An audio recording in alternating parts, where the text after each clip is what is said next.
Hello, everyone. I'm joined by Wrathful Prosa. Hello.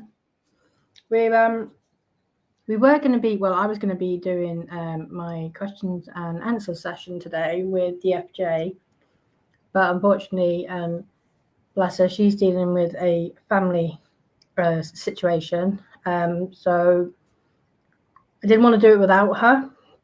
So myself and Wrathful, we were going to be doing this a couple of days ago, but you had to cancel first, didn't you? And then we planned it for the next day, but then I had to cancel. Yeah. So here we are now. Yes, on Friday. On Friday, yeah. So we wanted to do something, get away a bit from the filings, and just talk a bit of more pop culture. So I'm being led today by Wrathful and her knowledge. Wrathful's going to teach me about Taylor Swift. Well, she's all over this, and even if she's out of it, I think she's still very much in there. Yeah, Because I think Blake is obsessed with her, and at least trying to get back in her good graces. Although she did just say, "No, you're not the godmother," or Taylor said, "Not the godmother anymore." yeah. It's So been. I think yeah, it's definitely been leveraged. It's a bizarre friendship when you look at it now. You know, I'm curious. yeah. Well, I don't think they're friends anymore. I think, like, I know there's a lot of people who feel like they're friends, like, behind the scenes, but I don't think that's true. Like, there's no way that they were friends up until just a few days ago. I think Taylor knew about this earlier in, like, February, and she's been, like, dealing with this. And I think Blake wants to know for sure who was telling Taylor all this, all this stuff. Like, she wants to know what Taylor knows. And I think she misses that. I mean, look what she's missing right now. She's not out with all her friends anymore. Her entire life is basically down the bathroom that she eats burritos in. So she's just grasping right now. Yeah. No, she definitely is, I think. I mean, it's been a lot as well. So we've obviously just in the last few weeks we've had Taylor Swift has released an album. She has gotten engaged, and she has, according to news articles, revoked her godmother status. But there's a bit of a question mark over whether she ever had that. Yeah. So, what did you go on? Oh no, so from the research that I did about it, I saw that when we went to that there's that US Weekly article about, it even started from there, like from her relationship with the traveling pants girls like Amber Tamblyn, and how she told them, "You're the godmothers." And Amber Tamlin's bragging about it. She's happy. She's like, "Oh, all four of us are the godparents." And then when another interviewer was asking Blake's like, "Oh yeah, haha. No, that's not happening." So she obviously, she told them, and then she tells, like, the interviewer, no. So I'm like, that's a little, like, a huge red flag right there. Yeah, so we got the first one where it was Nick Lachey. I remember him for being Jessica Simpson's ex-husband, actually. Yes. But he asked Amber Tamblyn about it, and she said that she was that her America Ferrera and Alexis Bledel were going to be godmothers to Blake and Ryan's first child, James. Yeah. But and that was on that article came out on the 9th of April 2015. But 3 days later, on the 12th of April,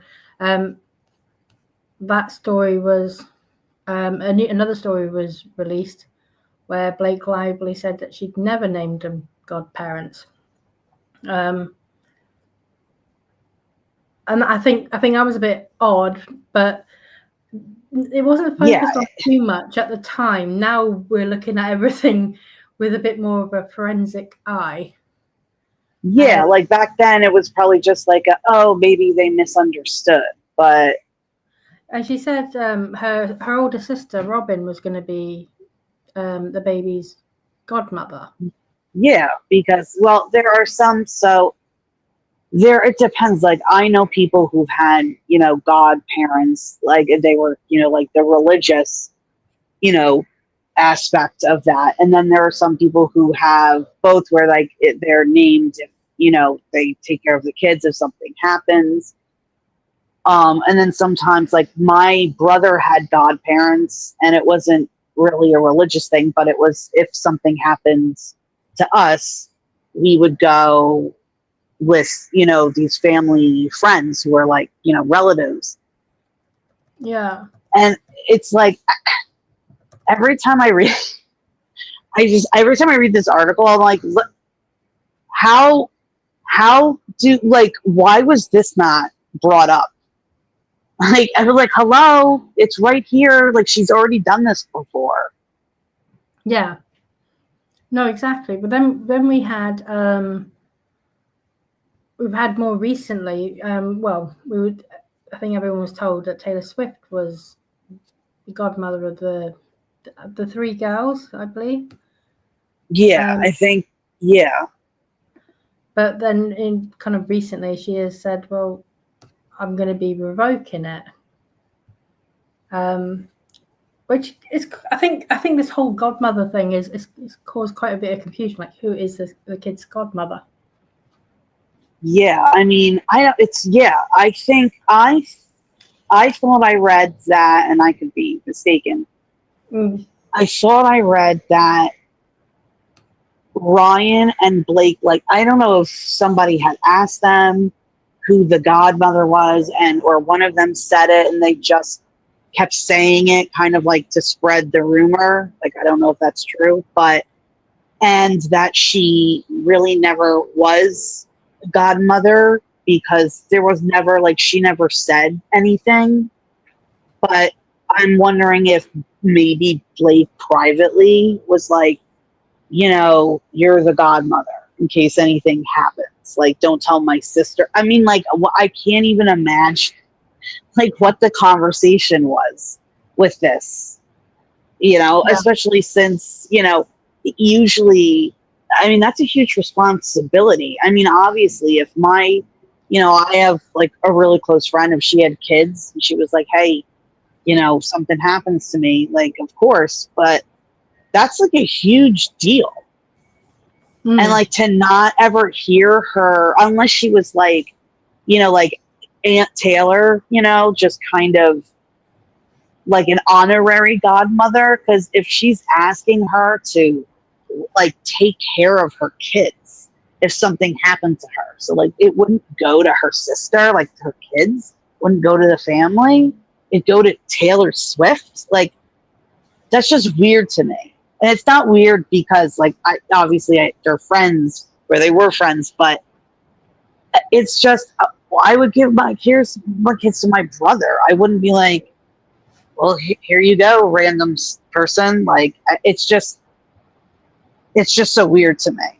And it doesn't make sense besides an emotional manipulation. Yeah, it does. I mean, what did you think of the timing of the engagement? Because it was the day after Blake's birthday, wasn't it? Yeah. Well, you had some news articles sort of saying, oh, well, she was being, Taylor Swift was being mindful or thoughtful towards Blake Lively. But yeah, there are. Well, in my opinion, from what I became a Swiftie very late in life. I call myself the goth Swiftie. I never used to listen to her stuff, but there's a saying that everyone's a Taylor Swift fan. You just haven't heard your song yet. And like, I never listened to her. I always listened to like other stuff. Like I went to like Slayer concerts and the Warped Tour and Green Day. So like years ago, I just heard a song, and I love poetry and I love writing that. So the cleverness of the lyrics hit me. And I was like, wow, that was really clever. And, I've heard her songs on the radio, and then I heard another song, and I was like, that's really clever. Does anyone realize how clever she is? And then I started listening to more of her stuff. Hi, Khaleesi. Yeah. Just popped up.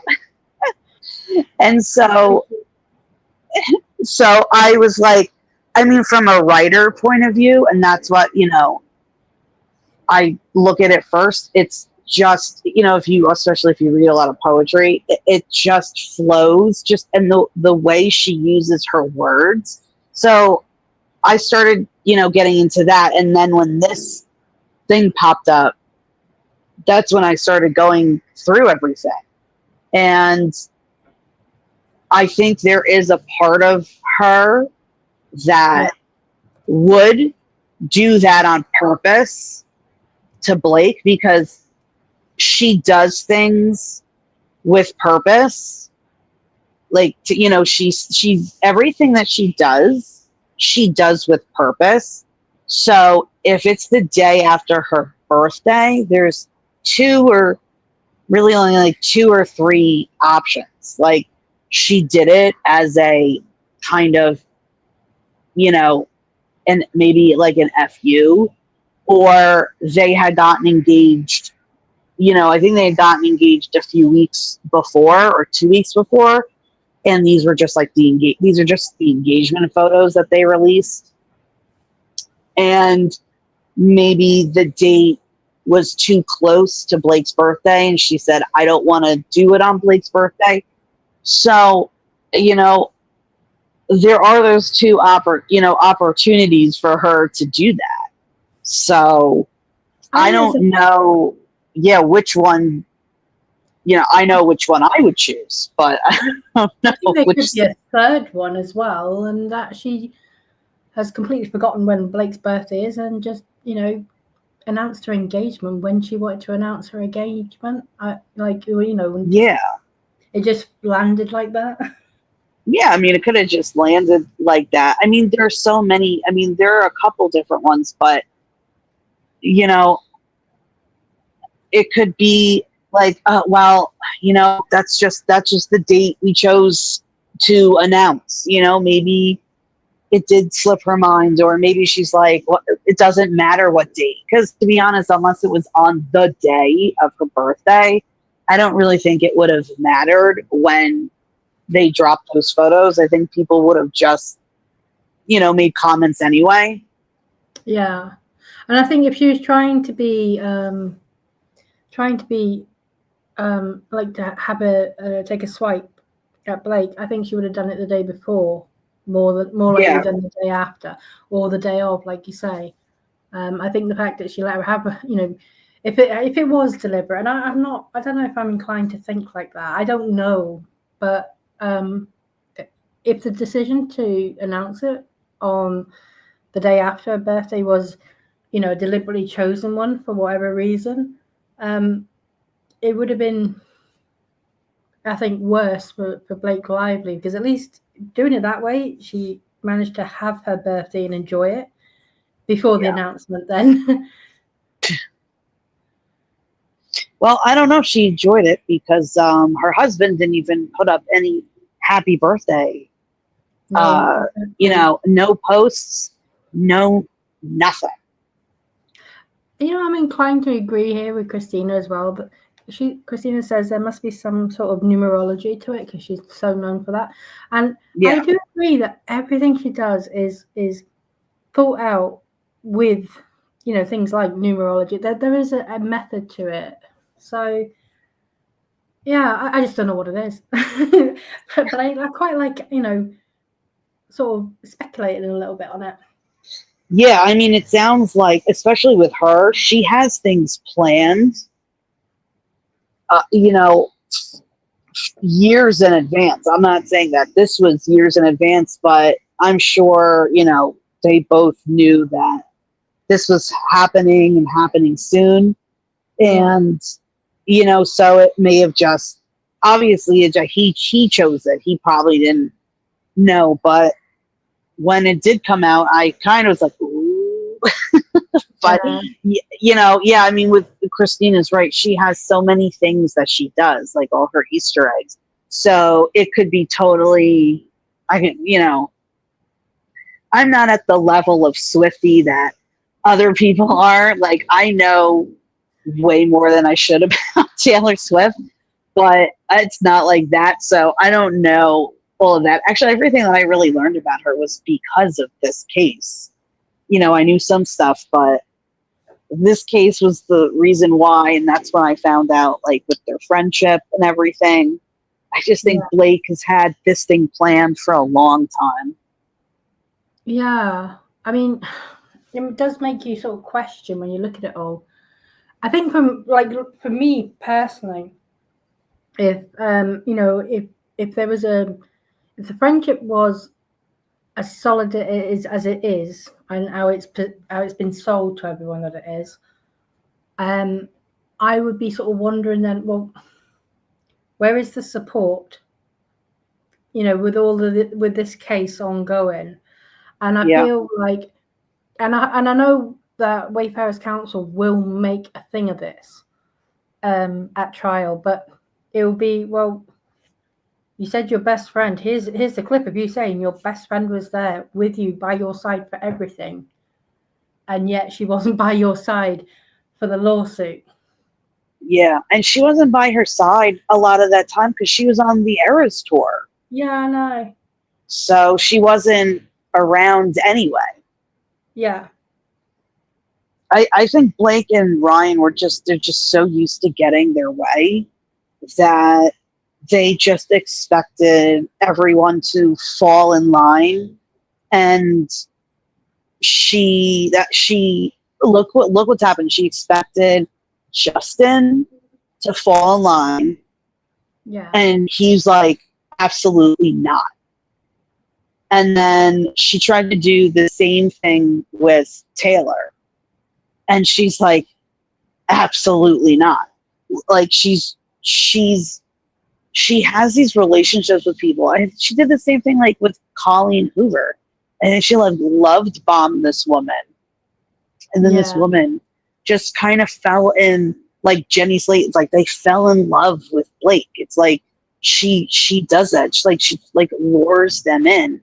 And then, like, where is she now? She's not anywhere near Colleen, and vice versa. It was like Colleen's like, oops, like, and she's not being blamed for any of this, Colleen. She got out of this, like, scot-free. Yeah. Yeah, we haven't heard much about her for a while, have we? Yeah, no. So there's another movie coming out that she did. I'll be surprised on how it does. I don't know if it came out yet. Oh, I don't know. Like, yeah, Neil said she hypnotized them. Yeah, I don't know. I think she did, because, I mean, she must have, especially, like, Colleen didn't really know her. I think she was, like, starstruck with Blake. I mean, she and Ryan were talking for a while. So, they were friends. So when she met Blake, and Blake was the so-called bigger name, she was probably starstruck. Yeah. And, I was going to say, like, in all the pictures of the two of them together, it looks like Blake is just treating her like a doll. She's just doing everything for her. Like, that's how she treats, like, Isabella too. Like, she just dresses them up. Hi, Ludwig. Yeah, no, I'm inclined to agree with you, because I think one of the things that struck me when I started following this was all the times I read in the filings, the reference to Justin Baldoni having a billionaire friend in Steve Sarowitz. And I've spent a lot of time thinking, why are you making that statement when you are friends with Taylor Swift, who is a billionaire? Yeah. And then now it's kind of like, now we've especially since Friedman filed that affidavit, and it all come about this extortion and evidence tampering, that it kind of clicked then that, oh, you don't have a billionaire friend. That's why you're being quite bitter about that statement. Yeah, because there's like a huge, I was watching actually last night something about Katy Perry, and there's a thing between them, but there's that connection with like that Dr. Luke who wrote stuff for Katy, and he also did stuff for Kesha, and he had attacked Kesha and he essayed her, and it was just this horrible thing. But Taylor actually gave Kesha the money so Kesha could take Dr. Luke to court for him assaulting her. So right there is, she's like, here's money, go fight. And then she doesn't do anything when her best friend says she's SH. I don't think she said anything to Taylor, and she just expected her to go along with it. Yeah. Okay. Yeah. I mean, was Colleen subpoenaed? No, she wasn't subpoenaed. I don't know why I guess because Blake felt that, she was kind of quiet, I think she might have been subpoenaed, but we just haven't heard about it because there's not been a dispute. She was definitely she was on the list of initial disclosures of people who had information that was relevant. So I actually think she will have been subpoenaed by one of the sides, if not both. But because there's not been some kind of need to file a motion on it, then we won't know about it. Yeah, she's obviously keeping it quiet if she did. She probably just complied, in all honesty, because she will have a lot of relevant information, especially in the terms of the purchase of the rights of the books. She will have information about that which Blake Lively will want that. She'll have information about what happened during the marketing that Baldoni was frozen out, and Wayfarer's side will want to know that. God, she will definitely did she subpoena? Like, sorry? How many people? How many people did she subpoena? Between all the parties in this, so, and I'm talking about Lively v. Wayfarer, Stephanie Jones v. Abel/Wayfarer, Jed Wallace v. Lively. There will be hundreds and hundreds and hundreds of subpoenas. There will be cast, there will be crew, there will be family, there will be friends. There will be the studios like Sony and so on and so forth, any marketing companies. There will be so many subpoenas, and the vast majority of them we will not know about. Yeah. And the ones we know about are the ones who, there's been an issue and they've had to bring it in front of the judge. I mean, it's been over 100 just on content creators who had nothing to do with the film whatsoever. Yeah, and who knows? I mean, I thought there was going to be like a second wave, and there was like a small one, but it just seems like she's just going to keep digging. Like, I mean, that's why there will be well over, there'll be in the thousands probably. God. Because there's all the cast, there's all the crew, there's like various people behind the scenes of the film, people at Sony, people at WME, people at Jones Works, people at TAG, people at I can't even remember Jen Abel's company. Jed Yeah, because Wallace is campaigning. because all the cast and crew, I'd be like, where did everybody go? Why are you not saying that? So why are you not saying what's happening? They're Yeah, probably like, they leave won't me be. alone. They will no. They won't be saying anything because there'll be non-disclosure agreements anyway. But they probably have been told not to talk, and they probably have had subpoenas. And then even the people who weren't directly connected to the film, there's all the people who reported on it, so that the mainstream media outlets. There's just going to be a load of people, and there'll probably be even down to the charity No More. Be like, well, what was your involvement? What was your experience?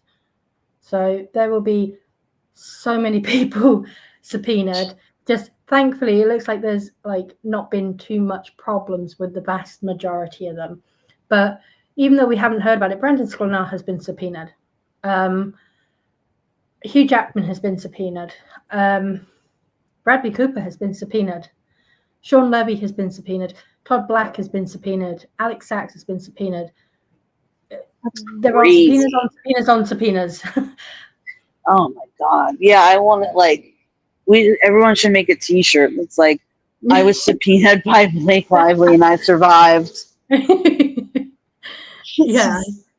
And how many people who were subpoenaed, like on like YouTuber people, like no one, like, who don't even think that maybe they mentioned her a few times, who don't check their email, and how like how many are just sitting there or like in the spam folder. Well, that's what they were really, was spam subpoenas. Because Yeah. I don't think they weren't serious at all. I think that was just to kind of create headlines, oh my god, all these people, because there's so much bait and switch with the disclosure that Kevin Fritz eventually unsealed on the actual list of content creators. It was like so much was made of that, which gave the illusion that all of us who had been subpoenaed were on that list. And once we got a subpoena, I think that, the list, the YouTube guys were already subpoenaed. I found out about my one, and I was on X the day after that list was unsealed. And then obviously we found out about TikTok. But I so much was made. It was like this whole illusion over, there's this really long list, and all these content creators are on this massive list, and now I've subpoenaed them all, and none of us were on that list, except Andy and Perez. No one, and Candice, no one else was on the list who got a subpoena. Yeah, so and Billy was on the list. He didn't get a subpoena, or maybe he didn't. Yeah, he didn't get one. I mean, we found out Megyn Kelly was subpoenaed. She went through the whole thing. We didn't hear about it because it went through the company who had employed her, but they managed to get that quashed quite quietly, actually. And then she only announced it happened after the event, so no one knew about it when it was actually happening. So in terms of the scale of subpoenas going out in this case, well into the thousands, many thousands. This is going to be huge because there's so much, there's so many people involved in it, and there are multiple lawsuits, all tied together. And each party is entitled to subpoena the same person, like they did with Isabella Ferrer. Like Lively subpoenaed her first, and then months later, Wayfarer are trying to subpoena her. So. And that's because they're both entitled to discovery. They will want different things. Yeah. When's the trial supposed to be? March 2026? March 26, yeah. So I can't imagine how much is costing both sides to have to sift through all of this discovery. Oh, I know. I mean, like, I feel so... I feel relieved that Justin has who he has. He has such a good community surrounding him. Yeah. And if he didn't have, he himself seems to be a very strong person, but he has just like this great, support around him. And I'm Yeah. so glad he has that, and I'm so glad he has a billionaire, because Blake and Ryan have a lot of money, but they don't have, they have a lot, but at some point it's gonna, It's gonna run dry. yeah, it's gonna run dry. And Ryan, he was what was he at TIFF the other night? He was alone, Yeah. but Blake has that thing in New York City. I mean, it really wouldn't take a long flight to get there, but she has that thing with Glossy Pops tonight in New York City. So at first it's like, oh, well, he's in Canada, but I don't think, well, maybe, I don't know, but I'm sure they could take a red eye. But he took his mom. This is probably like, I don't want anyone to see us together. Yeah, he's still very much attached to his mother's apron strings. I've noticed he can't seem to do much without her, can he?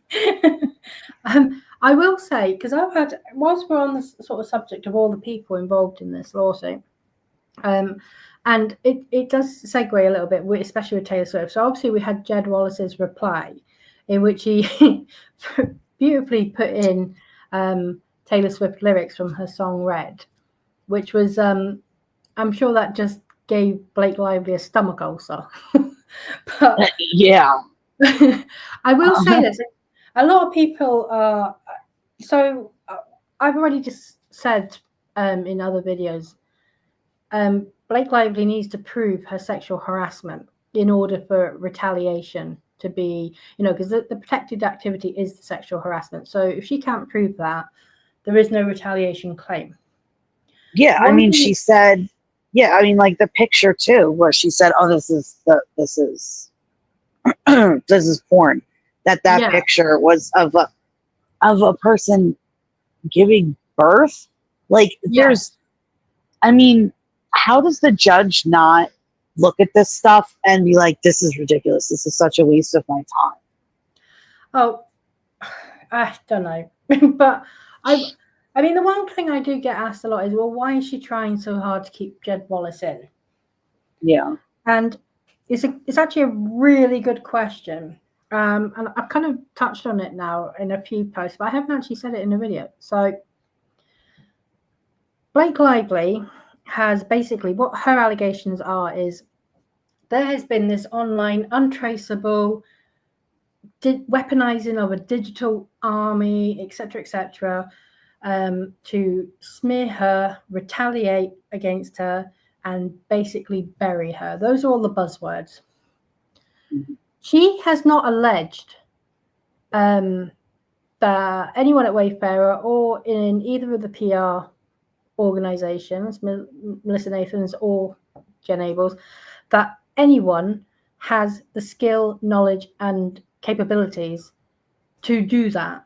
In fact, by alleging that they hired Jed Wallace to do it, she's actually saying, well, they didn't know what they're doing, so they've hired a specialist to come in and do this. If Jed Wallace gets dismissed, that is going to almost be fatal to her retaliation claim. Because if she can't point to Jed Wallace and say, he did all of this and, there's all this online untraceable, etc., etc., if she can't say that anymore, it's going to be really hard for her to prove that anyone at Wayfarer or any of the Wayfarer party, should I say, were able to do that. And that is going to be catastrophic for her claims. That is why she is really desperately fighting him, because without Jed Wallace, much like the sexual harassment, there really is no retaliation claim to speak of at the level that she's suggesting there is. Yeah, she's so convinced that this is a thing. Like, she's really convinced, like, that Jed or Justin were sitting together and they're like, he, this is what we're gonna do. Like, that's what she would do. That's not what they would do. And she's projecting, because she's like, well, why wouldn't they? I would. Her people are like, oh, well, let's do this. And so to her, why not? Yeah, exactly. And P does make a great point. I meant to come back to this actually. Yes, exactly. The way Blake Lively talks about Steve Sauerwitz, and his billionaire friend who, is paying his legal fees, right? She talks about him as if she is not suing him, not just him, the company he co-founded. Yeah. And that irritates me quite a lot. He's in the lawsuit. He is being sued. So, and he owns Wayfarer Studios with Justin Baldoni. So I really don't see why she's making such a big issue of who's paying the legal fees when he is directly, he's been dragged into the middle of this too. Yeah, so I don't know. Yeah, I don't. Yeah, exactly. I don't understand why she would even say that. Oh, she's not smart. So there's that. Exactly. I just can't believe this is going to go to like a trial. I mean, it's such a waste of everybody's time. Yeah, well, yes. Obviously, assuming it doesn't get out on summary judgment beforehand. Yeah, I hope it does. For Wayfarer. Yeah. Oh, yeah. No, not we do not want Blake Lively getting a summary judgment. No, God. Over what? There's nothing. She's got nothing.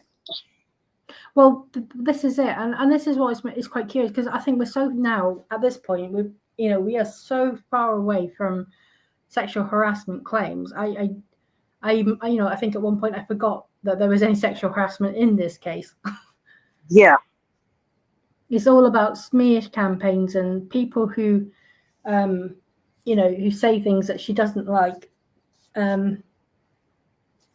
It's a very bizarre personality to, feel they need to weaponize the justice system against anyone who speaks out against them. Yeah, I mean, I didn't think that. Sorry, sick. That she was. Well, I don't know if they're a very litigious couple or not.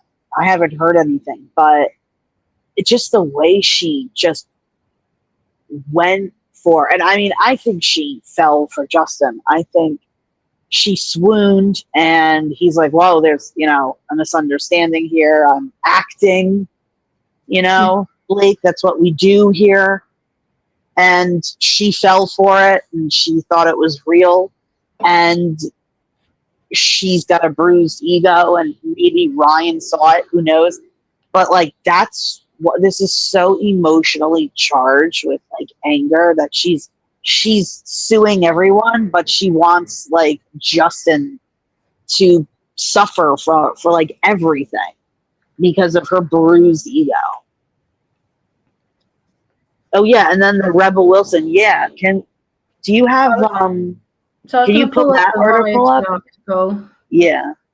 Because I still got to go through the docket and catch up with that. I'm still catching up with that at the moment. So yeah, I didn't really get to. I just saw it. Yeah. It gets confusing, when you go through something and it's not there because it's sealed, and then it gets unsealed, and you're like, have to go looking for it, go back looking for it. Yeah, there's. But I did hear about this. I heard about it on Ashley Brianna Eve's channel actually earlier. So I don't know much about it, but I did read this article. So from what I understand, there was a text message which come out in the Lively case, which referenced Rebel Wilson. And now the suggestion is that in the Rebel Wilson case is that Rebel Wilson was smearing the people who are now suing her. Yeah. All right. I hope I got that right. I think so. I just heard about it this morning. Yeah. I mean, my sort of one thing is, I want to read the Rebel Wilson lawsuit anyway. So I haven't read anything yet, and I do want to read it. My only thing at the moment is so far there only seems to be one text message, which it's like the Jed Wallace thing all over again. Like there was one or two text messages which had Jed Wallace's names in it, and we are struggling to see what happened, what he's been accused of. Blake Lively doesn't even know what he did, according to her position. And I'm just a bit mindful that a text message talking about referencing Rebel, from Melissa Nathan, referencing Rebel Wilson, and I think Jed's name got pulled into that as well. It's like a message or two, and it's really not providing context. And I do wonder if, because I'm aware it's Camille Vasquez is actually representing. She represented Johnny Depp. Yeah, so she represented Johnny Depp. She's representing the producers who are suing Rebel Wilson, and I do wonder if at the moment as it stands, Melissa Nathan and Jed Wallace are not being sued, and there's very limited information on what connection is being made here. It's something I'll keep an eye on, but I'm not putting too much into it because it's text messages which don't have full context, and it looks like the lawyer has kind of taken it, and run with it as evidence of something. But at the moment, it's a bit early to sort of, for me anyway, to say, oh yeah, this is evidence of something. Yeah, because what if she's inappropriate behavior and embezzling funds? Yeah. Oof. Yeah. I mean, so the text message, what's to say? So it was unearthed in Library Baldoni, so I'll have to go find that. And what it reads is, so basically Rebel wants one of those sites.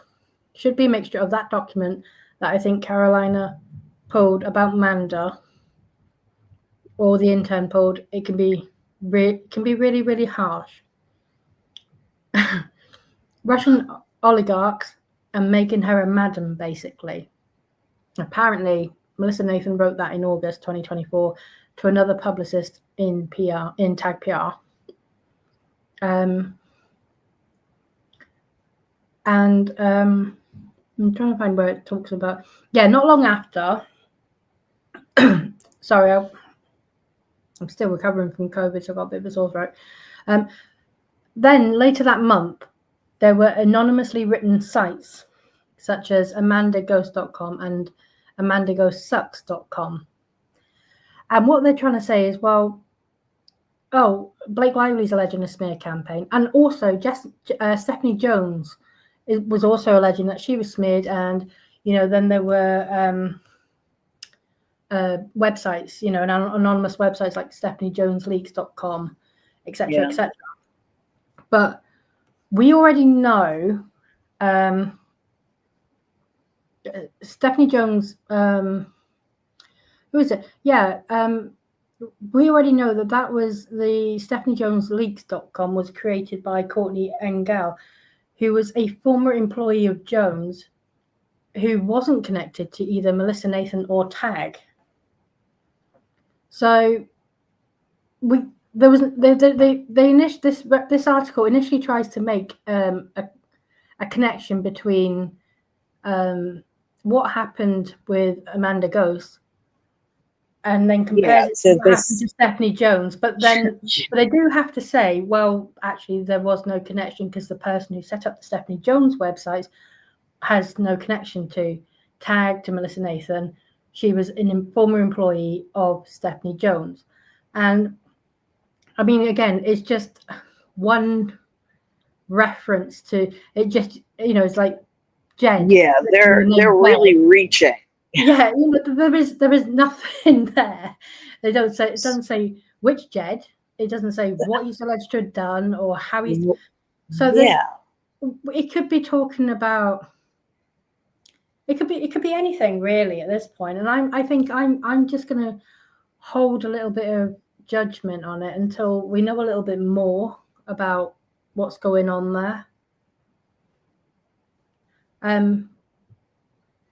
Yeah, it could be clickbait. That's just it. Yeah, because that's really stretching. It may be something. For me personally, I like to see a little bit more than, well, we found a text message. It had the name Jed in it, so therefore Jed Wallace is smearing everyone. I feel like someone already tried to make that like into something. It wasn't, and she is failing miserably at doing so. Yeah, I don't know why you would want to throw yourself into that mess either. Yeah. Over something that it might not be, that same person. It's, oh my God, it's so ridiculous. This case is just, she drives me bananas. Blake just makes me so angry. And I see her face everywhere and it just makes me angry and it makes me sad. And I'm just like, can we be done already? But then I wake up and I'm angry again. So it's like I can't get away from her. So Joe, so what I was reading there was the Variety article on this. Jed Wallace and Melissa Nathan are not being sued themselves, but I think Amanda Ghost's attorney is trying to make a connection because there was a text message that came out in the Lively case which referenced Rebel Wilson. Well, didn't even have a surname, but we can assume it's probably Rebel Wilson. And it was a text message that Melissa Nathan had sent, and it also commented Jed's name as well, but it didn't really go into any more detail than that. If that makes some kind of sense. At the moment, I mean, it's not really a lawsuit. This has not come from a lawsuit. This is an article, but whether there is something that's going to go into the Rebel Wilson lawsuit, but I just can't see how at the moment. I'm not seeing it. I don't know. Yeah, I mean, we have to get more details. I don't know how they would connect it unless it was Jed Wallace, but even still, it has no, relation unless they're showing like P had said and some others said that, like a pattern, trying to show that, but you can't show a pattern yet because you didn't prove there was one in the first place. Yeah. So what are you doing? And the only connection between the Lively case and the Rebel Wilson case, for me personally, right now, on the information we got, is that Camille Vasquez is one of the attorneys in Rebel Wilson's case. Melissa Nathan is a party and was the PR in the Lively case. And they worked together at one point for Johnny Depp. Mm-hmm. And that's the only connection I'm really seeing it right now. Yeah, I'm not about. No, I completely agree. I don't think it helps Blake whatsoever. I'm sure she will subpoena everyone in the Rebel Wilson case anyway, but it proves nothing because no smear campaign has been proven in that case either for her to say, well, hold on, there's a history here. There's just nothing. Yeah, that's what I'm saying. Like, even if I wouldn't put it past Blake to do it. Yeah. To say, oh yeah, it's a pattern. I mean, the judge would probably be like, oh yes, I see, Blake. Thank you. Because I'm a crook and you're paying me under the table. Like, how are you going to stretch that to make it fit? Like, she's trying to. She doesn't have any proof of anything, so she keeps piling things on until she can think of something or until maybe something is unearthed. Like, she's looking through everything, and that's why she wants these these sources and phone numbers of people because she's trying to look for the connection. But I mean, she really she must really think that there's a smear campaign. But part of me thinks like, well, you're doing all of this unless she's just in that much of a denial that she is not thinking clearly. No, exactly. I don't. Yeah, I think she's just going on pure rage at this point, and like everyone else is like tiring out, and they're like, "Dude, I'm done," and she just keeps going. Exactly, and B's right here as well, because I obviously said, you know, Blake Lively will probably allege that there's a pattern, and he's right, and you know they're right. What pattern? But you know the thing is you know we are aware that Jed Wallace he kind of does these what we call bespoke services. So Yeah. you know, and yeah, it is an assumption that you know to you know just state that he does one thing for all clients. I completely agree with that statement. I'm not a bot. I think Camille is on the opposite side of Melissa in this case. I may be wrong because I kind of tuned it. No, they are on. They would be technically on opposing sides if there is something in it. So Camille is representing the party opposite to Rebel Wilson, and it from the text messages, if there is something in there, then it sounds like Melissa Nathan was PR repping Rebel Wilson, so they would be opposing on this time.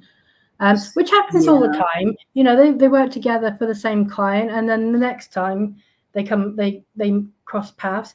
You know, they could be working for opposing sides. So that's business for you.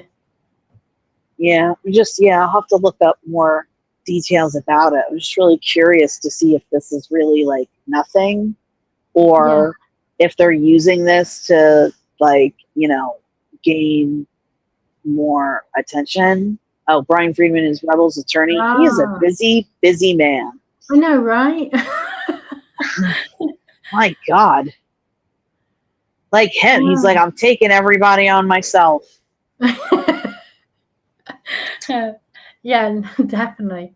I mean, I did say I wanted to take on because I'm going to jinx it now, but the docket has been quite quiet this week, and in the last week has been we've had stuff drop, but it's not been like, you know, the like a few weeks ago, last month, for instance, you know, when I would sit and I'd take hours to do a thread, and then as soon as I hit post, 10 more things dropped on the docket, and I was like, I can't keep up with this. but right now, it seems pretty chill. Yeah. Oh, bushbirds. Hi, bushbird. Oh, hello. Oh, awesome. Yeah, it doesn't. It seems to have slowed down, and I would be expecting that a little bit, I guess, because they're coming to the end of, you know, the discovery window is closing and closing. So over the next few weeks, we might get a flurry of motions to compel and various things, or motions to quash, because of, you know, the date for getting all that sorted is coming to an end. So other than that, there won't be much going on. They'll be starting to gear up for expert discovery.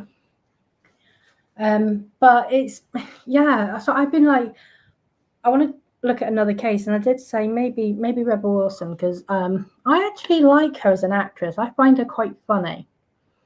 I find her funny too, but I wonder if she's like Ryan, you know, like we think that she's like funny and awesome, but behind the scenes she's not.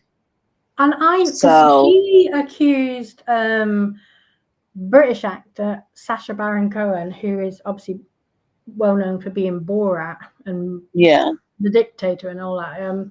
Very funny guy.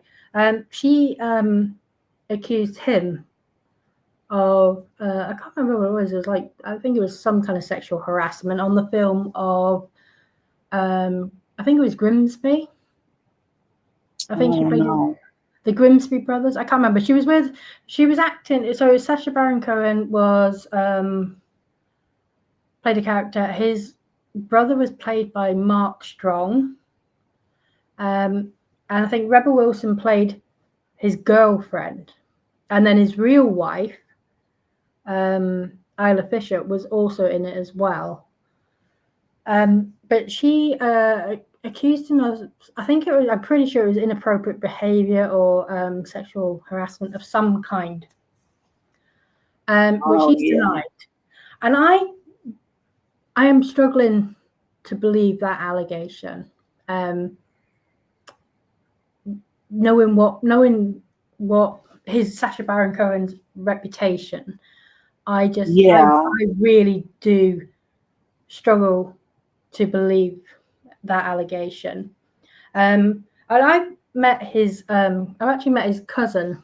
He's a really renowned authority in autism. Oh wow! And I have well, this was years ago, but at the time I had 4 girls, and they all ended up diagnosed with autism, and that was kind of 10 years ago, when it was far less recognized in girls. So to have 4 children, 4 girls who were all diagnosed, it was quite a rarity, actually. So we went to see him and had conversation with him. He is such a nice guy. Obviously, that doesn't say what Sacha Baron Cohen. Yeah, about his brother, but no, but what we've heard about him, though. I mean, he's controversial in that he does characters who are controversial, and he touches on themes that other people would be too afraid to touch on. Yeah, I don't remember if I heard anything. But yeah, about I don't know if it was Isla Fisher that I heard that was having issues with him. I don't know.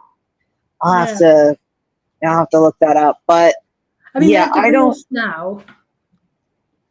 Yeah, I don't think I've ever heard anything about him, but no. Who knows? You go forever and then all of a sudden these things, 40 years later, people start, coming forward. So sometimes you don't hear about things until, much later.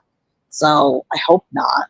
And I hope like all of this stuff that's happening right now, like I hope that Hollywood is putting, like, people are putting their foot down with all this stuff, like with child actors and all this obnoxious behavior. Like, I hope people are like, they're sick of it.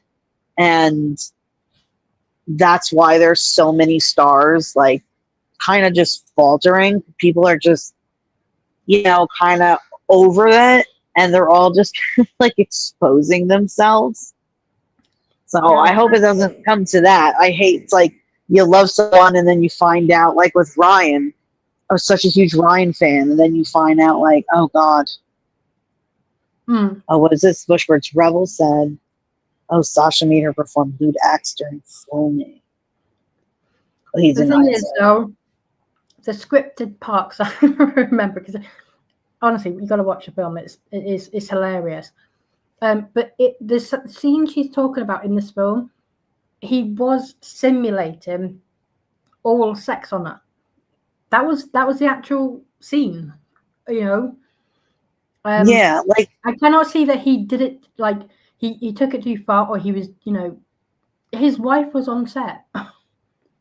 Well, it was also like kind of related to the the one where the Kevin Costner one, where she was saying, so I mean, they have cameras everywhere.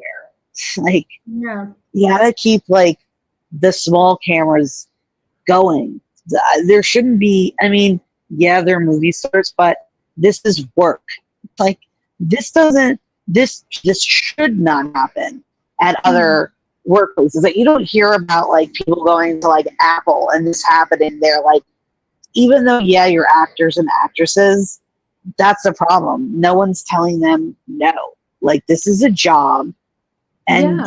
you need to be professional. And it sucks because, like, with Justin, there are so many people that still believe that he is this horrible person, and it just drives me nuts because they're not like they're not looking.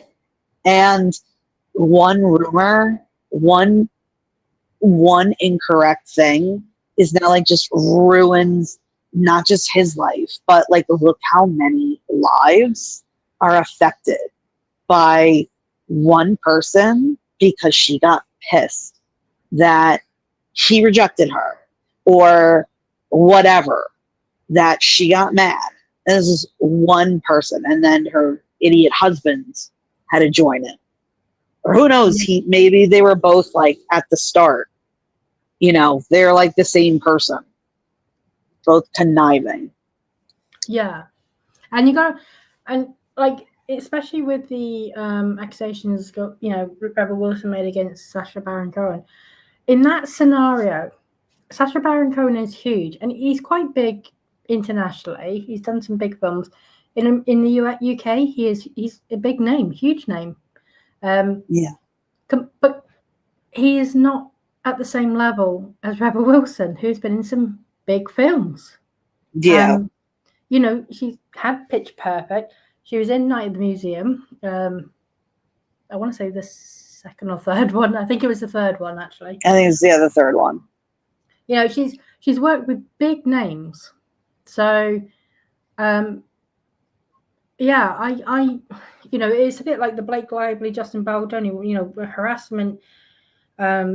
It's there has to be that power imbalance there.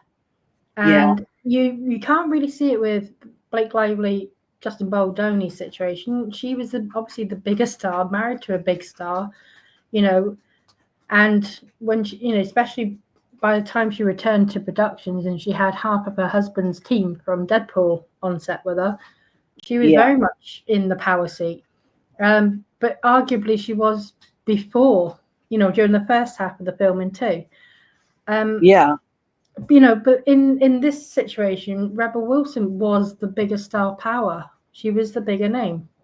She had a smaller role in the film, but I think she was doing other films at the same time. But her name was definitely the more well known. And I would have thought, well, if there was some kind of behavior like that, she would have been able to speak out. And I'm not 100% sure if this is right. This is just something I think I read somewhere, but I'm sure she made a very similar accusation against like someone else on another film that she did. So I think I remember something. Yeah, something like that. Yeah. So that's P. Oh yeah, sometimes. Yep, P. You're right. Sometimes folks are just that conniving. Yeah, they are.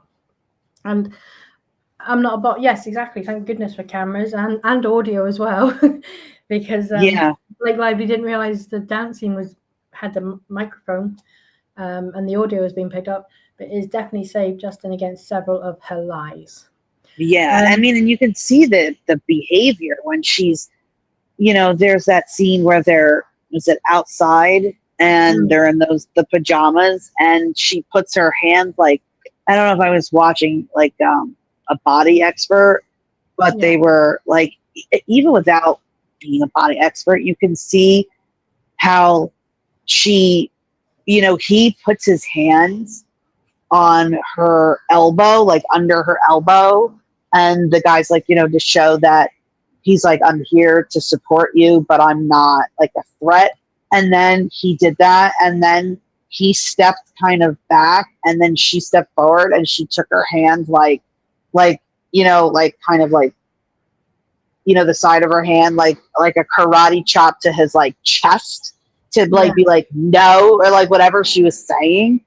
And it's just the the behavior, like the way she sits. I think Josti Fla was talking about it, you know, the way Blake sits on the Yeah. couch and how I don't like, even with my friends over, I don't sit like that on the couch, and just how comfortable she is and how she just lays everywhere. And all the other actors are like in their own space, and she's just very comfortable with her space, which is another thing that, you know, shows that if something happened to be so open like that, it's usually not how it works. I mean, everybody's different, but it's just amazing to see her just like saying all these things like, oh, I'm so vulnerable. Meanwhile, she's like laying all over the couch. Yeah, exactly. Dr. J. Royster, I still believe Blake Lively's in her feelings, thinking she took over the film and didn't get more cash. Some of the filings mention the amount of money it made. Absolutely. I think she did want to take over the franchise. Oh yeah. She did. We actually pulled an interview where she did say, you know, when she heard about it, she considered it as a franchise opportunity. And you can see, because it had the second. Yeah. Yeah, like if it had been a rom-com, the marketing was actually good for the drinks and everything. But Yeah, if it were. And it was never meant to be a rom-com. And I never understood how she was able to sit next to Colleen Hoover and say, this film is not about domestic violence, when Colleen Hoover has done nothing but say, this, you know, I wrote the book because of my mother's domestic violence experience. Yeah, exactly. I don't know why Colleen Hoover didn't call her out on that, because I would have been like, what are you talking about, woman? Yeah, exactly. I mean, I think I heard Colleen wanted, I don't know, well, I don't know if Colleen wanted or if Blake wanted or convinced her that she wanted a different version or a little, like she wanted to change the movie a bit, which is, you know, whatever. She's the author.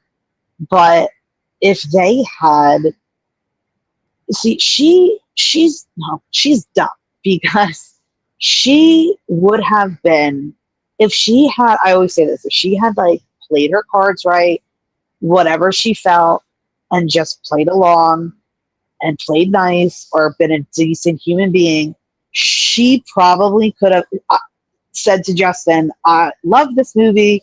I would love to do the second one with you. I mean, he gave her the movie. I can't imagine him saying no if they actually got along.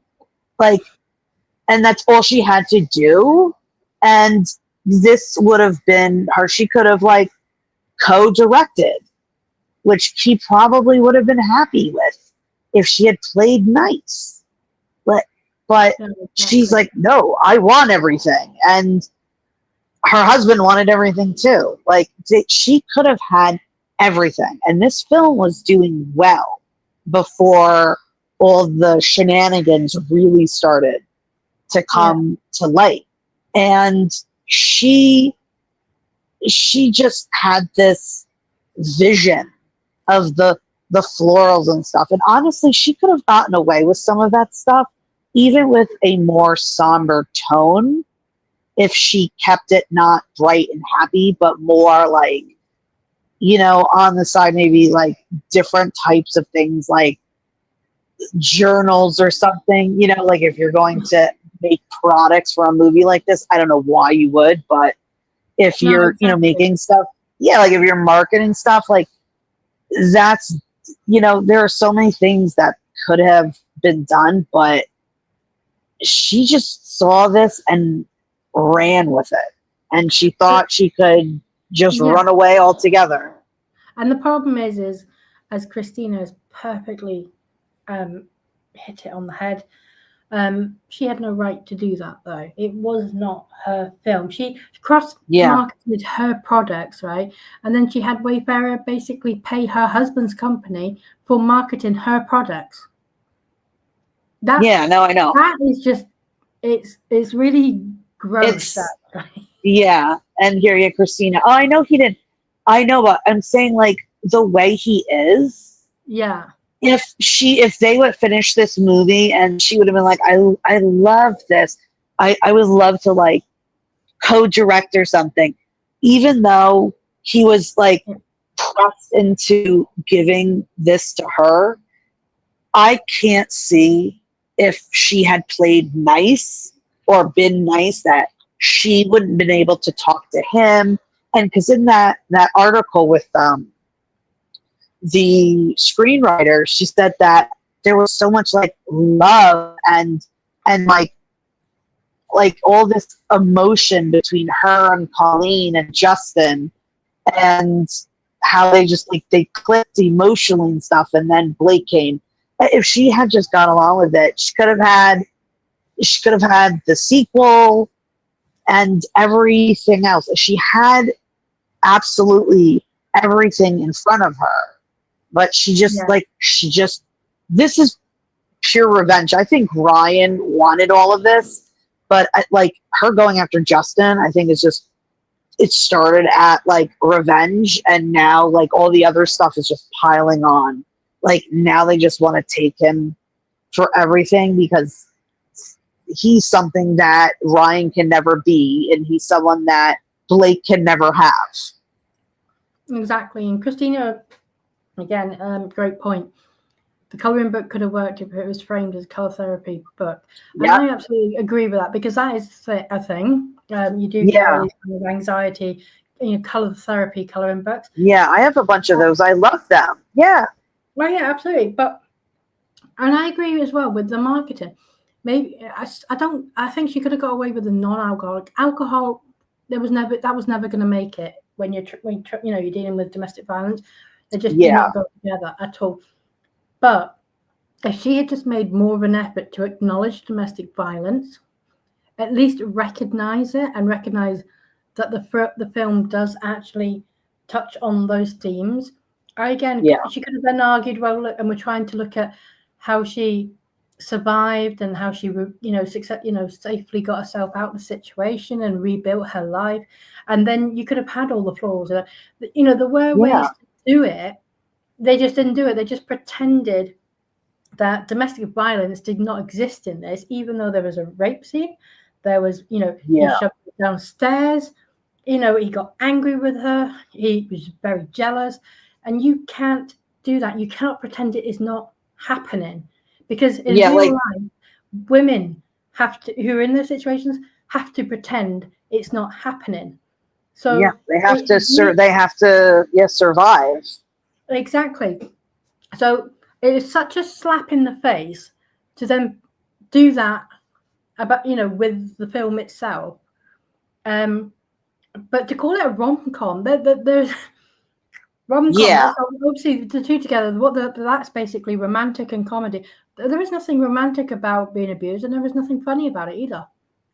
Yeah, because if you're like, okay, well, I'm falling in love with someone, but like the character's falling in love with somebody who's not, like, I felt like I watched the movie. I didn't read the book. I have the book. I'm going to read it, but Colleen Hoover is not very popular in the author circles. So it's not a good book. But I've read the books, both of them. I've watched the film. They do not depict real, like for me, they don't depict the reality of domestic violence. And one thing, she said she was 3 when it happened. Yeah, exactly. Well, yeah, exactly. No, it was before she was 3, even, right? That she remembered one incident, which was, I think it was throwing something at a TV or smashing a TV. There was only one incident she ever remembered. Her father left and her mother had separated before she was 3 years old. And she only ever remembered great times with her father. So she actually saw, realistically, nothing of her mum experiencing domestic abuse. So she, to try and then write a book about the reality of the experience, because if you look at the film, right, she seemed to get out of that relationship, Lily. She got out of the relationship remarkably quick. That doesn't happen in reality. It does not happen. And Yeah.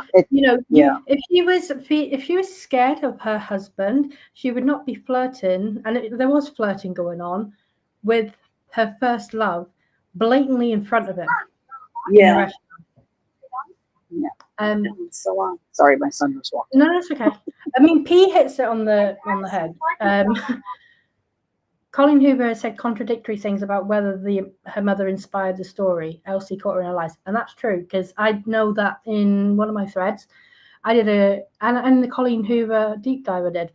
I actually pulled up the various different statements that she has made. In one statement, she said, "Well, it was hardly anything. It was just maybe one incident was similar to something my mum went through," and then in another statement, it was all what her mother had been through.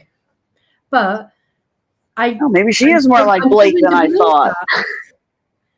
And to be honest, right, with now we've obviously had Blake Lively talking about getting up and talking about her mum's experience. Well, when Colleen Hoover was standing on the stage at BookCon, why, saying, "Oh, I wrote this for my mum," blah blah blah. Why did Blake Lively not think that was a better time to then say, "This is what my mum experienced"? Yeah, she said it at that was the awards, some award that she got. Yeah. Like that her mom, and that it was like her mom had a friend or something that went through something. Is that what happened? I think that's what she said. I think it was her mom went through something. It was her mom went through something. An employment thing as well. So I mean, she connected all the dots. Yeah. But she never said a word about this when people were asking her about domestic abuse, and she was snarking her way through interviews. Yeah. Well, should I give them my phone number and my address? I'm just not taking it seriously. That would have been the time to say, "Oh, my mother went through something." Yeah, you could tell that I'm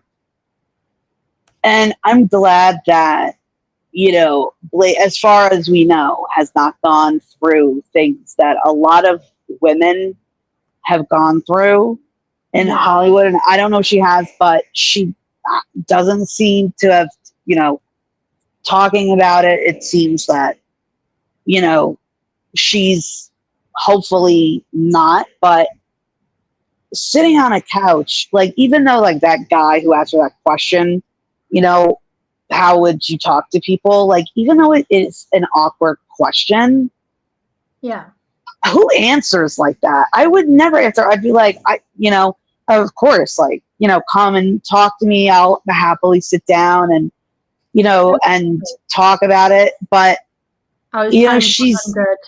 Yeah. Oh yeah. The Times 100. And then they were honoring her too. Like, I know.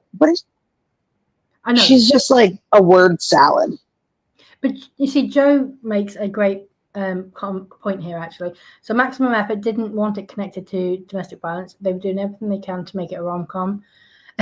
Colleen Judas didn't want it to be a rom-com, but saw pound signs and backtracked. Now, Maximum Effort, I don't know if anyone saw that ridiculous junket with Brandon Sklenar, with Ryan Reynolds and his mother, Tammy Reynolds, and for some inexplicable reason, Hugh Jackman.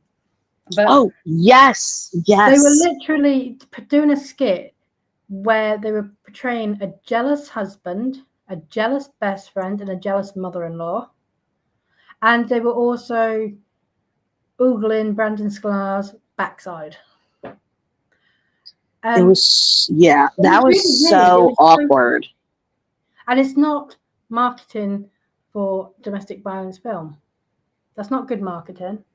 No. And for him to be, "Oh, well, I'm such a genius with this marketing, with Maximum Effort," he seemed to have put minimum effort into this, because I don't know where you go and see this is about a relationship. First of all, it's about a relationship that fails. It's about, so there's like, it's not happy.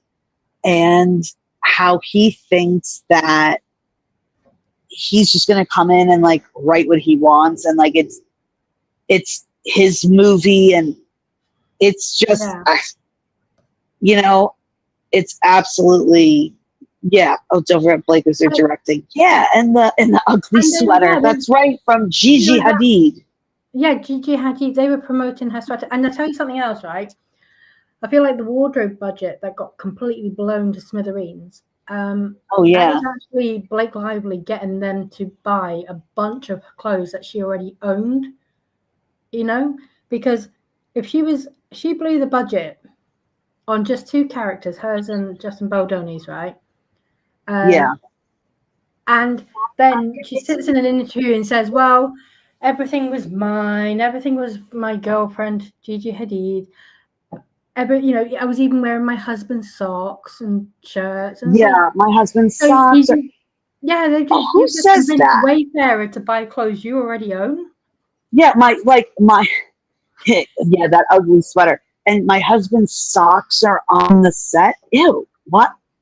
Why? Like, my husband's underwear is on the set too. Just like, ew. Like, what do you mean? His dirty socks are on the set? Where? Who's wearing Ryan Reynolds socks? What scene was that? I know. Is someone wearing them? Are they draped over the chair? Like, where Probably in are those these? awful boots that she was obsessed with. Oh my god! Like, and her clothes for the film were Well, just she was wearing her entire wardrobe all at the same time because she did a whole, that scene in Friends where Joey wears all of Chandler's clothes at the same time. That's what I saw in the film. yeah, yeah. I mean, like the chain boots. Yeah, Like, were like the chainmail? It just did not fit the. And I didn't even read it. Like the flowers, the lily bloom. Like, that doesn't fit that character. That's more like a New York City.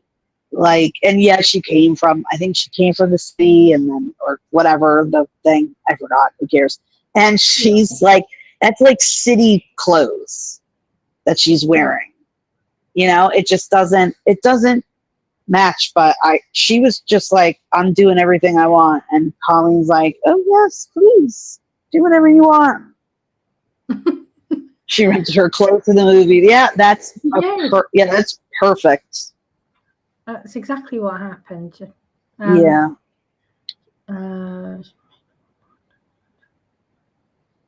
Oh yeah. Remember, she made them film one more take of the dance scene where she was so uncomfortable, so they could focus on her shoes. Exactly. And no one liked her shoes. Well, I didn't. I just think I'm not big on big sparkly things. I just think it's overdone. Like, I have to say, I love sparkly things, but you can't, like, you have to, if you don't know how to, like, style things like that. And I don't know who told her that she was good at it, but like those things, like, alone, or like, would be fine. But like, wearing those, I can't get over those boots. Or were they stockings? I don't even remember. I have no idea. They're like chainmail or something. With her big ass hair. When first time I watched the dance scene in the actual film, when I was just watching the film normally before all this came out, I didn't even notice the shoes. And then when I went and looked at the raw footage, I was just looking for the discomfort and, completely oblivious to the shoes. And no one cares. Mildly mercurial. The way she dressed reminds me of my 5-year-old dressing herself. Yeah, my 5-year-old too. It was awful. Yeah, my 7-year-old, she comes in with like her fake UGG boots, like shorts, a dress, a sweater, like a hat. She's like, all right, I'm going out. I'm going to school. Yeah, I'm like, okay. Like, Blake, you can wear all your clothes. You don't have to wear them all at once. Like that scene where they're in that. It was like, it seemed very weird in like a town like that. It just seemed very like city, like, it just didn't seem like a cute little town that, has a flower shop. It kind of makes sense of why the clothes budget was, why it was blown up so much. Like, if she's wearing, 5 pairs of pants and, 3 tops, in one 7 scene. hats. Yeah. You know, that's why the budget was so, you know, it was just so blown. Yeah, I don't know why. I mean, she just took the stuff out of her closet. Did she buy that stuff? Did she Really? buy this stuff specifically I for don't this know. movie? I mean, to be fair, it looks more like it was taken out of a laundry hamper. Like, I thought she's like, I have great taste in clothes.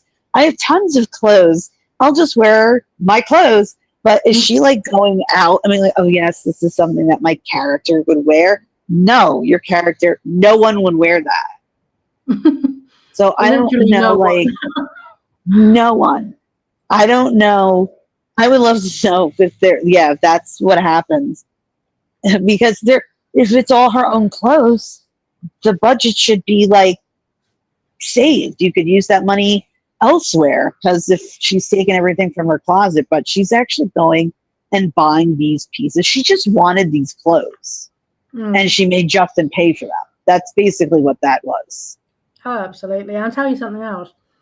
If she wears all those layers to a normal scene, I well believe the story from both Wayfarer and from Adam Monshine that she was wearing multiple layers during the birth scene.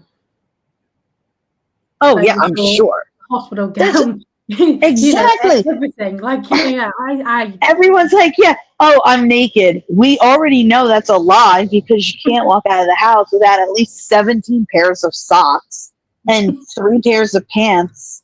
I don't believe you were naked at all, ma'am. I think you were not. She's probably wearing those sparkly boots during that scene. Like, there's no way. In the stirrups of sparkly boots. Yeah, exactly. And she's breastfeeding everywhere. And then she's like, oh, don't look at me in my shorts. No, that's not how that works. Yeah.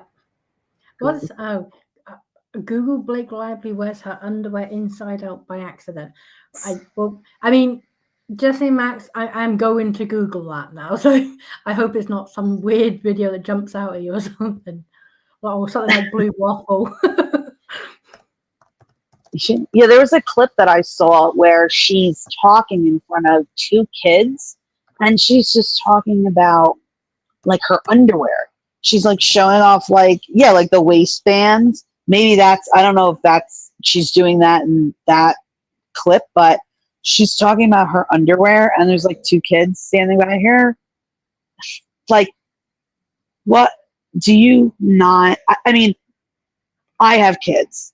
When I see people like around kids, obviously, like, and I was a teacher for 12 years, you got to curb your mouth. And even about ridiculous things like that, like, there's children here. Please stop showing us your underwear. Oh, okay. Okay, so she had to rewear it because she wore it the wrong way around. Oh. Okay, I'll just quickly share the screen so people can see the image.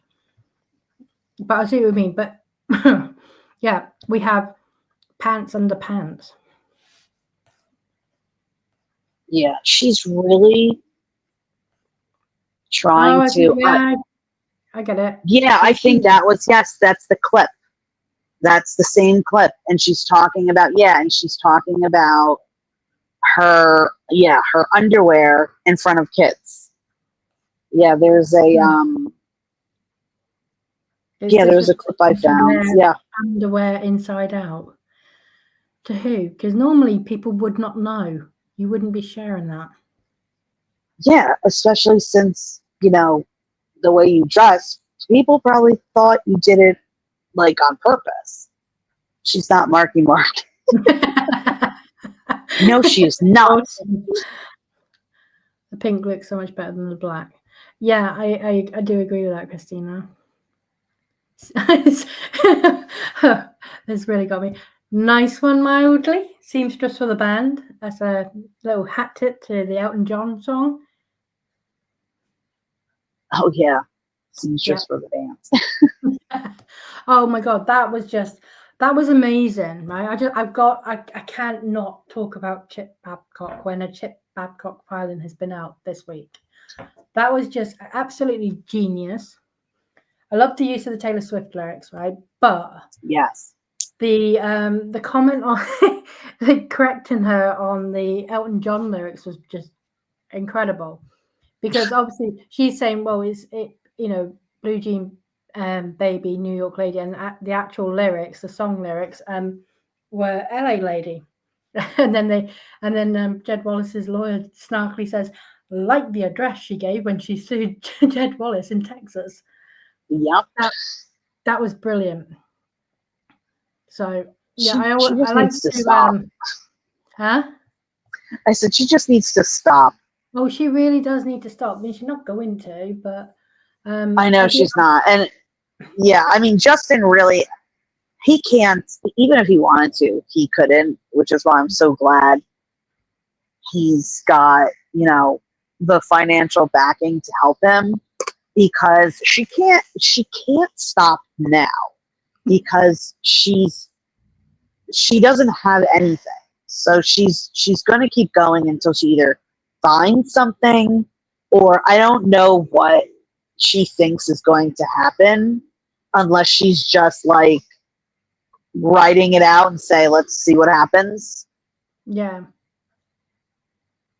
because I have no, this is just, I mean, at what point is she sitting at home and regretting this, or she's still like, oh no, I was right? Or she, if I don't know, if that were me, I'd have to be like, well, it's too late now. Well, I would have given up at this point if it was me. Yeah, I would have forgot it. Yeah, but she can't. I mean, yeah, I don't know. She's trying to manifest it, but okay. Yes, Babcock definitely climbed to the top of my list as best response to Blake's crazy logic. To be honest, every filing from both Chip Babcock and Joel Glover, who are both attorneys for Jed Wallace, they always have me breaking ribs with laughter. They are, honestly, when I'm reading their filings and doing my threads on them, I am living my best life. I genuinely am, because they're getting pretty. I like the snarkiness that they're bringing to the legal filings. They really do. They really do bring the snark. I mean, I think Friedman's great, and as is Kevin Fritz.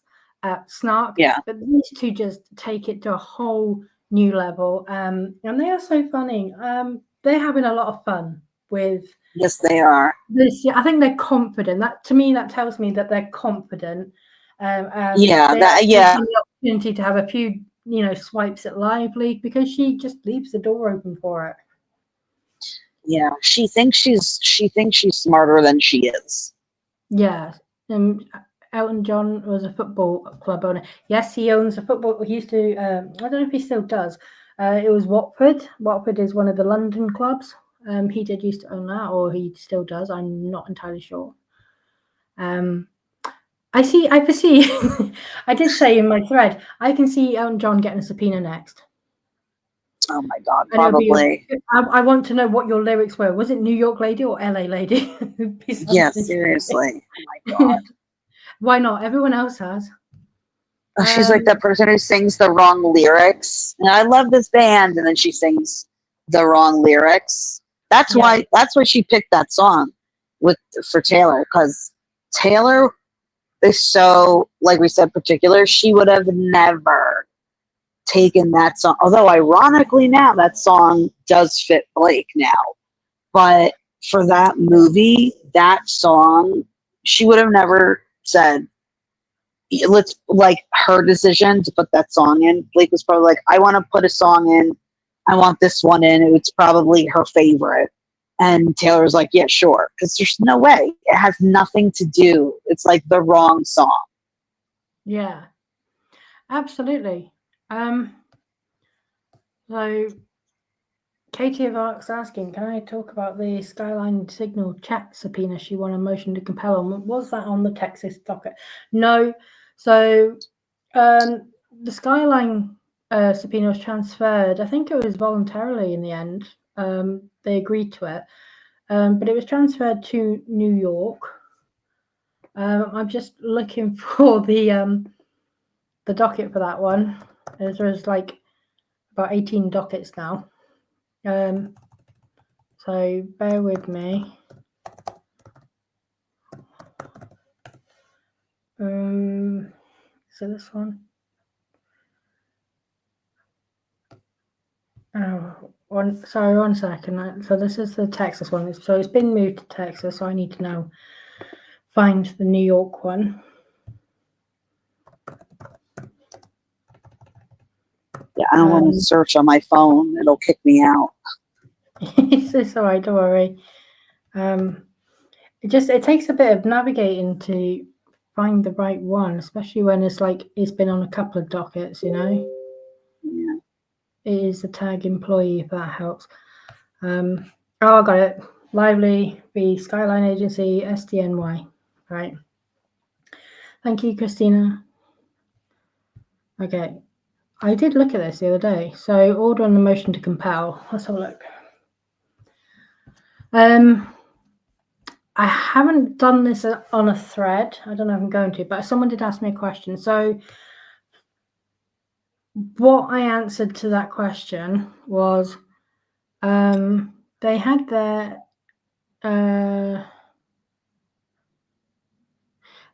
in-camera review, and there were a number of comments here in it.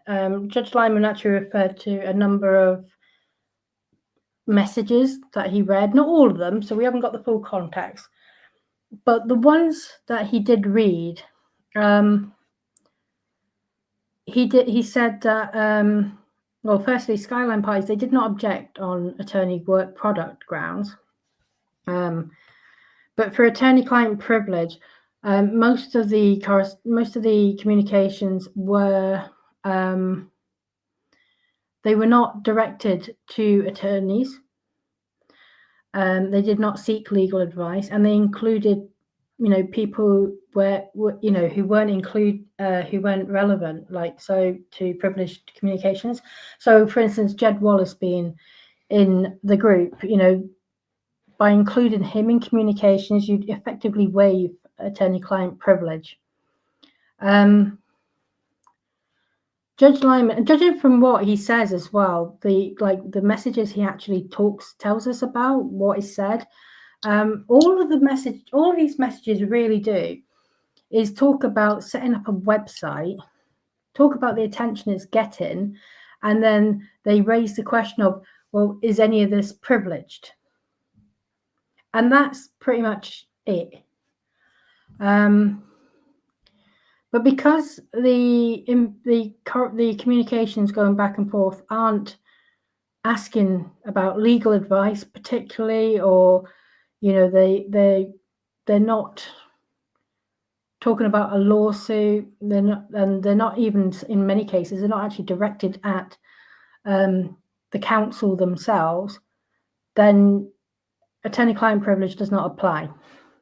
So on that basis, Judge Lyman has, and it's the right decision, in my opinion, he has ordered that the communications be turned over, and he's granted the motion to compel. But I actually can't see anything in there that's that devastating to Wayfarer's case. I really can't. He's obviously not gone through every single message, but the ones that are the most pertinent, he has actually said what is said, who says it, and who are they saying it to. And there's nothing in there that points to a smear campaign. Still, it is just we're gonna set up a website, and that's pretty much it. So I don't see any reason to. I don't think this is good for Blake. I don't think she's going to get anything that's going to help her. I've had a couple of people. I doubt it. No, exactly. I've had a couple of people say, "Oh, some people are saying it's a nothing burger," which I agree with. It is, and some people, and someone said, "Well, other people are saying it's bad for Friedman." I can't see anything bad in there for Friedman. I can't. I think the one comment Friedman makes is anything that is anything that goes through him is privileged, which ordinarily would be the case. You can't just because the attorneys are in the chat or in like the group messaging does not automatically mean that everything that is said is privileged. That's not how that works. It's got to be relevant to the lawsuit, and you can't do things like have people in participating in group chats who are not party to the not like Jed Wallace was not being represented by Brian Friedman. So, Right. He was not seeking legal advice from Brian Friedman. So there's no need for him to be there. But because he's there, it effectively waives attorney-client privilege. I hope that kind of makes some sense. Yeah, I mean, it just seems like at this point, they're just trying to see if they can get every little thing. Like, they're just trying to manifest into something. Exactly. Yeah, and Christina's right. They didn't argue work product only privilege, and they did have people on the thread with the lawyer that weren't covered, and that's exactly right. And yes, it was a stupid mistake. I agree with that. But I mean, I also think there's nothing there that is going to. I still think there's nothing there that points to a smear campaign. There's nothing that's going to help Blake Lively. Yeah. So. And Friedman was the one who's very much, well, we'll share everything. So I don't think in reality it's going to make any difference really to them. Yeah, I don't know. Yeah, if it's. Yeah, I think it's just Ezra and all of them just trying to, pick every little thing that they could find something on at this point. If there's a thread to pull, they have to pull it. I can understand where they are coming from. They've got to explore every avenue. And this was a potential avenue. I mean, again, there are many messages that we do not know what was said, but yeah, that's true. The ones we do know about are really nothing but beggars at all. So I haven't seen anything that's making me go, oh my God. But we will find out, I'm sure, if it does turn out to be something. Oh, so, yeah, I'm sure. Usually after a few days of silence, Blake usually comes up with something fun for everybody. Yeah. Yeah, exactly. Yeah. I mean, I am. I was surprised because I was in the I was talking about Signal the other day. I think it was with Christina, and I was in the live chat. I was in one of CJ's live chats, and I was learning a lot. And I did not know that if you delete messages, I'm not entirely sure I'm getting this completely right, so bear with me. But if you delete messages off your Signal, that you can't go and get them. Like Signal does not have a backup of them somewhere. So like, it's like once they're gone, they're gone. Yeah, once they're gone, they're gone. So like, effectively, you could in reality plan an entire crime. I think it was a bank robbery was the example I gave. Plan it through Signal and then just delete the evidence. So then the conspiracy aspect is all gone. Yeah. But it's amazing that they put the Signal messages. Yeah. Yeah. I know. I'll be right there. My children are they're coming in with boxes like, Mom, I want dinner. Okay. We can wrap up now anyway, because I've got to get to see my little one. It's it's 11 o'clock at night my end. Yeah. Oh yeah. It's it's almost 6 by me. Yeah. It's about 6 o'clock. So yeah. Laura's got to go. So sorry, Laura. We'll wrap up now. Christina, you can set it to auto delete. Right, okay, yeah, that's it. Auto delete. Yeah, that's why people use Signal. Fair enough. Well, thank you so much, everyone, for coming and listening. And we just wanted to do something a bit less like, thank you. Legal filing. Bye, Laura. Yeah, bye, Laura. Bye, Christina. Thank you, mods. Yeah, thank you, everyone. I appreciate it. Thank you to the mods. Wrathful, thank you so much for joining me. And thank you for having me. Oh, anytime. And sending love to DFJ. Hopefully, yes, we'll see where we are next week. Whether we do the Q&A session next week, but I'll leave it down to her. Yes, thank you everyone for joining us. That was quite a fun chat. I enjoyed that. It was nice to get away from the legal stuff for a little bit. Yeah, too much from the legal stuff. Yeah, a little fun. Yeah. Little gossip. Take care, everyone, and see you Bye. soon. Bye, Yes. everyone. Everyone have a good day. Bye.